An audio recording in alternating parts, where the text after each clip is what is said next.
பகவான் சரணம் பகவதி சரணம் சரணம் சரணம் ஐயோ. ஆடி மாதத்தை அடிப்படையாக வச்சு தான் பல சுப நிகழ்ச்சிகளை நமது முன்னோர்கள் நடத்திட்டு வந்தாங்க. ஆடியை கற்கடக மாதம் அப்படின்னு சொல்லுவாங்க. மாதங்களை பொறுத்த வரைக்கும் உத்தராயணம் தட்சிணாயணம்னு 2 பிரிவுகளாக பிரிக்கிறாங்க. இதில் தட்சிணாயணம் புண்ணிய காலம், அதாவது ஆடி மாதத்தில் துவங்குது. ஆடி முதல் மார்கழி வரை தட்சிணாயன காலமாகவும், தை முதல் ஆணி வரை உத்தராயணம் எனவும் பிரிக்கப்படுது. சூரியனுடைய பாவனை இயக்கத்தை வச்சு தான் இதை வரையறுக்கிறாங்க. தட்சிணாயணம் துவங்கும் ஆடி மாசத்துல சூரியனிலிருந்து சூட்சம சக்திகள் வெளிப்படும். வேத பாராயணங்கள், மந்திரங்கள், ஜபங்கள், மாந்திரீகம் இது எல்லாத்துக்குமே ஆடி மாதம் சிறந்ததா கருதப்படுதுங்க. பிராணவாயு அதிகமாக கிடைக்கிறதும் இந்த ஆடியில தான். ஜீவ ஆதார சக்தி அதிகமுள்ள மாதமாகவும் இது கருதப்படுது. ஆடி மாதத்தை சக்தி மாதம் அப்படின்னு சொல்றாங்க. இதனால தான் இந்த மாதத்தில் விதை விதைக்கிறத முன்னோர்கள் மேற்கொண்டிருக்காங்க. ஆடிப்பட்டம் தேடி விதை அப்படின்னு பழமொழி உருவானதற்கும் இதுதான் காரணமாக இருந்திருக்கு. உத்தராயண காலத்தில் சூரியனில் இருந்து வெளிப்படும் கதிர்களை விட தட்சிணாயன காலத்தில் சூரியனில் ஒளிக்கதிர்கள் விவசாயத்திற்கு உகந்ததாக இருந்திருக்கு. சுற்றுப்புறத்தை தூய்மையாக்கி தெய்வங்களை வழிபட்டு உள்ளுணர்வை மேம்படுத்தி கொள்ளவும் ஆடி மாதம் ரொம்ப ரொம்ப பயனுள்ளதாக இருக்குது. வேப்பிலையை அம்மனுக்கு சாத்தி வணங்குறதும் கூழ் ஊற்றும் நீரா நடத்துறதும் ஆடி மாதத்தில் ரொம்ப சிறப்பாக கருதப்படுது. இதுக்கு காரணம் ஆடி மாதத்தில் கிடைக்கும் வேப்பிலை குழந்தைகளுக்கு அபார மருத்துவ தெய்வ குணம் உண்டுன்னு நம்பப்படுது. ஆடி மாதத்தில் பொதுவாகவே காற்று அதிகமாக வீசும். அந்த காலத்தில் எளிதில் ஜீரணிக்கக்கூடிய வகையிலான உணவுகள் கூழ் சாப்பிட்றது நல்லது. இதனால ஆரோக்கியம் மேம்படும் அப்படின்னு சொல்றாங்க. துர்க்கை, காளி உள்ளிட்ட பெண் தெய்வ வழிபாட்டுக்கு உரியதாகவும் ஆடி மாதம் கருதப்படுது. இதே மாதிரி 18ஆம் பெருக்கு எனப்படும் ஆடி 18 விழாவும் மிகவும் உன்னதமானதுங்க. அன்றைய தினம் எந்த நட்சத்திரம் வந்தாலும் சரி, திதியில வந்தாலும் சரி, புதிய முயற்சிகளை அனைத்து தரப்பினரும் மேற்கொள்ளலாம். ஆடிப்பெருக்கு தினத்துல நதியோரம் உள்ள கோயில்களில் கன்னி பெண்கள் வழிபாடு செய்தால் சிறப்பான கணவர் அமைவார் அப்படிங்கிறது ஐதீகம். சுமங்கலி பெண்கள் இது போன்று வழிபாடு நடத்தினால் அவர்களின் துணைவருக்கு நீண்ட ஆயுள் கிடைக்கும் அப்படின்னு நம்பிக்கை நிலவுது. சப்த கன்னிகளை உருவாக்கி ஆடிப்பெருக்கு வழிபாடு மேற்கொள்வதும் நல்ல பலனை நமக்கு தரும். பொதுவாக இந்த ஆடி மாதத்தில் சிவனின் சக்தியை விட சக்தியின் சக்தி அதிகமாக இந்த பிரபஞ்சத்தில் இருப்பதாக நம்பப்படுது. அப்படி எந்தெந்த தெய்வத்தை வழிபட்டால் நமக்கு என்னென்ன நன்மைகள் கிடைக்கும் அப்படிங்கிறத இந்த பதிவில் நம்ம தெளிவாக பார்க்கலாம். இந்த பதிவின் மூலமாக எந்த மாவட்டங்களில் இருக்கக்கூடிய அம்மன்கள் எந்த பிரச்சனையை தீர்க்கிறார்கள் அப்படிங்கிறது நாம் தெளிவாக பார்ப்போம். விருதுநகர் மாவட்டத்தில் உள்ள இருக்கன்குடி மாரியம்மன் கோவில். இங்குள்ள அம்மன் சிவ அம்சம் கொண்டவளாக கருதப்படுறாங்க. அதனால கருவறையில தேவிக்கு முன்னாடி சிங்கத்திற்கு பதிலாக நந்தி வீற்றருள்கிறார்.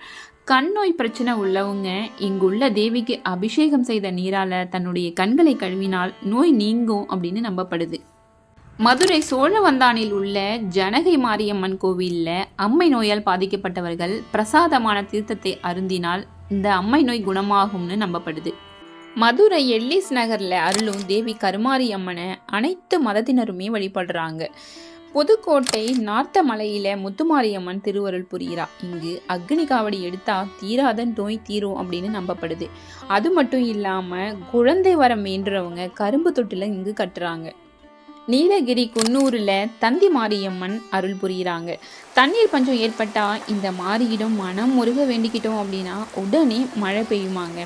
அது மட்டும் இல்லாமல் ஊட்டியில் மகாமாரி மகாகாளி அப்படின்னு 2 பேருமே ஒரே கருவறையில் அருள் புரிகிறாங்க. இங்குள்ள காட்டேரியம்மன் சன்னதியில் மந்திரித்து தரும் முடிக்கயிறு தோஷங்கள், நோய்கள், பில்லி சூனியம் எல்லாத்தையும் விளக்கிடுமாங்க. நாமக்கல் மாவட்டத்தில் ராசிபுரத்தில் நித்திய சுமங்கலி மாரியம்மனை நம்ம தரிசனம் பண்ணலாம். வருடம் முழுவதுமே அம்பிகையின் எதிரே சிவாம்சமான கம்பம் நடப்பட்டிருப்பதால இந்த பெயர். ஐப்பசி மாதம் புது கம்பம் நடும்போது தயிர் சாதம் நிவேதனம் செய்கிறாங்க. அந்த தயிர் சாத பிரசாதத்தை உண்றவங்களுக்கு அடுத்த வருஷமே குழந்தை பெருக்கிட்டு தான். கோவையில் ஆட்சி புரியும் தண்டு மாரியம்மன் குடும்ப வளம் பெருகவும் தீராத நோய்களை தீர்த்திடவும் அருள் புரிகிறார். சமயபுர மாரியம்மன் மாசி மாதம் தன் பக்தர்களுக்காக 28 நாட்கள் பச்சை பட்னி விரதம் இருக்கிறாங்களாம். தாலி வரம் வேண்டும் பெண்கள் தங்கள் தாலியை நேர்த்திக்கடனா இங்கு செலுத்துறாங்க. திருச்சி மணப்பாறையில் உள்ள மாரியம்மன் கோவிலில் திருமண தடை உள்ளவர்கள் மஞ்சள் கயிறு வாங்கி அம்மன் சன்னதிக்கு பின்னாடி உள்ள வேப்ப மரத்தில் கட்டணும் அப்படின்னா சீக்கிரமாகவே மனைவாழ்வு கிட்டும் அப்படின்னு நம்பப்படுது. கோடீஸ்வர மாரி என்ற கோட்டை மாறி திருப்பூரில் அருள் புரிகிறா. கடுவரையில் அம்மனின் இரு புறங்களிலும் லக்ஷ்மி சரஸ்வதினு 2 பேருமே அம்மனை போலவே சுயம்புவாக எழுந்தருளி இருக்கிறாங்க.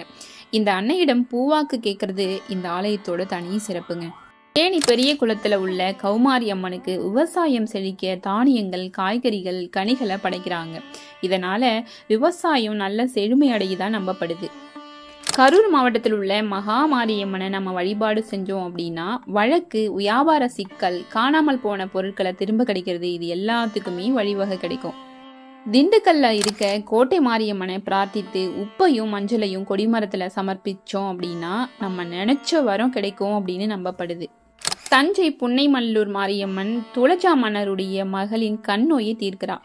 பொற்றுருவாய் இருந்த இந்த அம்மனுக்கு யந்திர பிரதிஷ்டை செய்தவர் நெரூர் சதா சிவபிரமேந்தர். காரைக்குடி, முத்துப்பட்டினம், மீனாட்சிபுரத்தில் உள்ள முத்துமாரியம்மனுக்கு தக்காளி பழத்தை காணிக்கையாக்கி தக்காளி பழ சாரால அபிஷேகம் செய்கிறாங்க. இதனால பக்தர்களுடைய குறைய உடனே தீர்க்கிறாங்களாம். உடுமலைப்பேட்டை மாரியம்மன் ஆலயத்தில் மார்கழி திருவாதிரை அன்று 108 தம்பதியருக்கு மாங்கல்ய பூஜை செய்யப்பட்டு சுமங்கலிகளுக்கு மஞ்சள் கயிறு வழங்கப்படும். இந்த அம்மனை தரிசனம் செய்தால் கேட்டது கேட்ட மாதிரி கிடைக்கும்னு நம்பப்படுது. ஈரோட்டு பெரிய மாரியம்மன் வெப்ப நோய்களை நீக்கிறா. அம்மை நோய் கண்ட அவர்களை அன்னை குணப்படுத்துறதா ஐதீகம். கோபிச்செட்டிப்பாளையம் சாரதா மாரியம்மன் ஆலயத்தில் மண் சட்டியில் நெருப்பை ஏந்தி பூசாரி வர்றதை தரிசித்தா வாழ்வு வளம் பெறுவதாக நம்பிக்கை நிலவுது. ஈரோடு கருங்கல்பாளையம் சின்ன மாரியம்மன் குழந்தை வரம் தருவதாகவும் இத்தல விபூதி பிரசாதத்தை நெற்றியில் பூசினாலும் இல்லை தண்ணீரில் கரைத்தும் அருந்தினால் தீராத நோய் தீரும் அப்படின்னு நம்பப்படுது.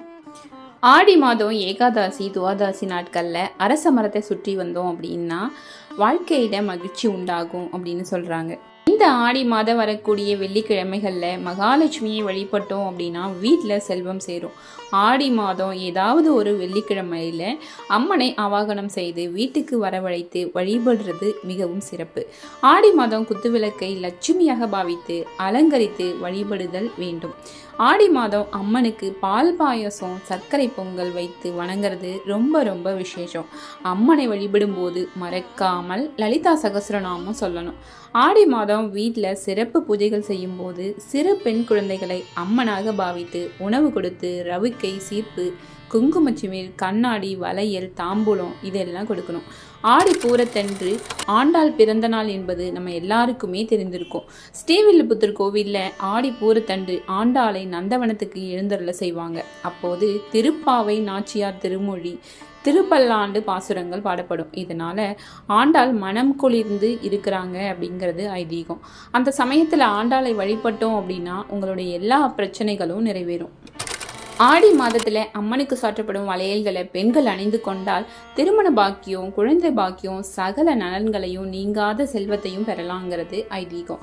ஆடி மாதம் வெள்ளிக்கிழமைகளில் அதிகாலையில் எழுந்து குளித்து தூய ஆடை அணிந்து சாணத்தை பிள்ளையாராக பிடிச்சு செவ்வரளி, செம்பருத்தி, அருகு கொண்டு சூரியோதயத்துக்கு முன்னாடி விநாயகரை பூஜிக்கணும். வாழை இலை மீது நெல்லை பரப்பி அதன் மீது கொழுக்கட்டை வைத்து விநாயகரை வழிபட்டோம் அப்படின்னா நமக்கு எக்கச்சக்க நன்மை கிடைக்கும். ஆடி மாதத்தை பீடை மாதம் அப்படின்னு ஒதுக்கிறது அறியாமையால வந்த பழக்கம். உண்மையில பீட மாதம் என்றுதான் பெயர். அதாவது மனமாகிய பீடத்தில் இறைவனை வைத்து வழிபட வேண்டிய மாதம் அப்படிங்கிறது தான் சரியானது. ஆடி பௌர்ணமி அன்று சிவபெருமானுக்கு திரட்டுப்பால் அபிஷேகம் செய்து கருப்பு பட்டாடை, 100 முத்துக்கள் கோர்த்த மணிமாலை, கரு ஊமத்தம் பூமாலை அணிவித்து மூங்கில் அரிசி பாயாசம் படைச்சி நம்ம வழிபட்டோம் அப்படின்னா எப்பேற்பட்ட பகையும் விலகுங்கிறது ஐதீகம். பொதுவாகவே வெள்ளிக்கிழமைகளில் அம்பாளுக்குரிய சிறந்த நாட்களாகும். இதனோடு அயனத்துக்குரிய சிறப்பும் சேருவதால ஆடி மாதத்தில் வரும் வெள்ளிக்கிழமைகள் அம்பாளுக்கு தனி சிறப்பு கொண்டவையாகவே கருதப்படுகின்றன. இந்த பதிவு உங்களுக்கு நல்ல பதிவாக இருந்திருக்கும் அப்படின்னு நினைக்கிறேன். மேலும் நல்ல ஆன்மீக தகவல்கள், கருத்துக்களை தெரிஞ்சுக்கணும் அப்படின்னு ஆசைப்பட்டீங்கன்னா பகவான் சரணம் சேனலை தொடர்ந்து பார்த்துட்டே இருங்க. சேனலை சப்ஸ்கிரைப் பண்ணாமல் இருந்தீங்கன்னா சப்ஸ்கிரைப் பண்ணுங்கள். மீண்டும் ஒரு நல்ல பதிவோடு உங்களை சந்திக்கிறேன். அதுவரை உங்களிடமிருந்து விடைபெறுவது உங்கள் துர்கா செல்லம்.